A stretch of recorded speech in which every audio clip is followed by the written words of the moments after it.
Sir शुरुआत cash से ही करते हैं क्योंकि ये जो नया नियम आया है इसके बाद काफ़ी दिक्कतें देखी जा रही है क्योंकि लास्ट मिनट में हम देख रहे हैं कि 150 से 200 पॉइंट के से अचानक की तेजी आ रही है।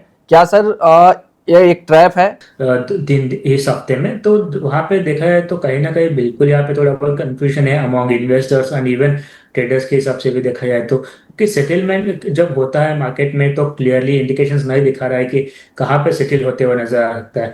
और दूसरा चीज ये है कि जिस तरीके से एक फ्यूचर्स और इवन अगर फ्यूचर्स और कैश मार्केट में कहीं ना कहीं डिफरेंस है, वहाँ पे डाइवर्जेंस दिखने मिल रहा है। और दूसरा चीज है कि कई बार सेंसेक्स और निफ्टी में भी डाइवर्जेंस है। तो ये सब मामले जहाँ पे कहीं ना कहीं थोड़ा कंफ्यूजन क्रिएट कर रही है मार्केट्स में, और क्लियरली एक्सपेक्ट करना मुश्किल है कि कहाँ पे क्लोजिंग हो जाती है आज का।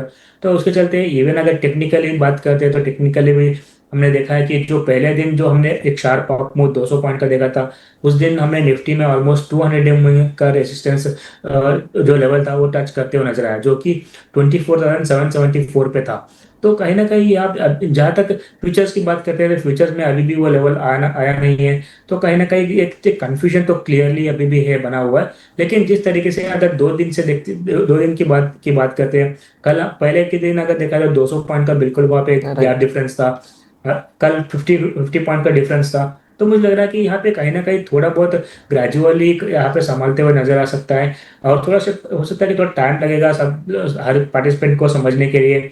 तो उसके बाद जैसे एक बार लिक्विडिटी बढ़ जाती है ऑप्शन में, तो वहां पे मुझे लग रहा है कि वापस से जो नॉर्मल सिनेरियो जैसे मॉर्निंग ओपनिंग टाइम पे होता है, तो उसी के हिसाब से नॉर्मल सेटलमेंट होते हुए नजर आ सकता है। लेकिन उसके लिए थोड़ा टाइम जा सकता है, और एक 2-3 दिन, एक हफ्ते का। और सर लेकिन एक सवाल ये है कि इंट्राडे ट्रेडर्स जो हैं उनको किस तरह की रणनीति अपनानी चाहिए इसमें? अब बिल्कुल देखिए, इंटरनेट ट्रेडर्स के लिए मेरे हिसाब से अगर कैश मार्केट के लिए है तो मुझे लग रहा है कि उनको कुछ दिक्कत वाली बात नहीं है, स्पेशली क्योंकि मेजर कैश पोजीशन है।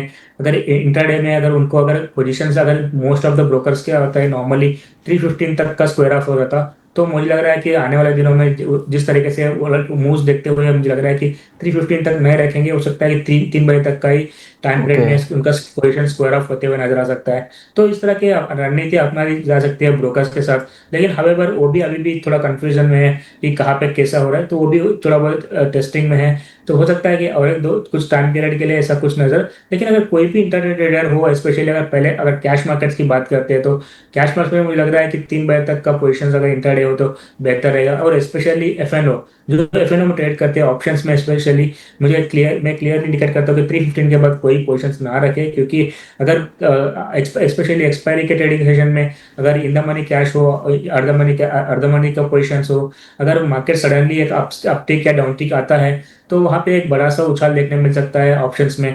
तो उसके चलते मुझे लग रहा है कि रिस्क बहुत बड़ा बढ़ जाता है। तो उसके बेहतर रहेगा कि 3:15 के पहले ही उनका पोजीशन इंटरडे पोजीशन है स्पेशली स्क्वायर ऑफ करे।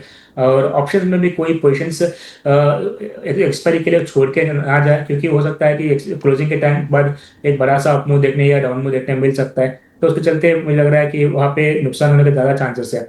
तो कोई पोजीशन ओपन ना छोड़े, स्पेशली ऑप्शंस में राइटिंग किया तो। और दूसरा चीज है कि अगर इंटरडे लेवल्स के लिए प्ले कर रहे हैं तो बिल्कुल 315 के पहले स्क्वायर ऑफ करना बेहतर है।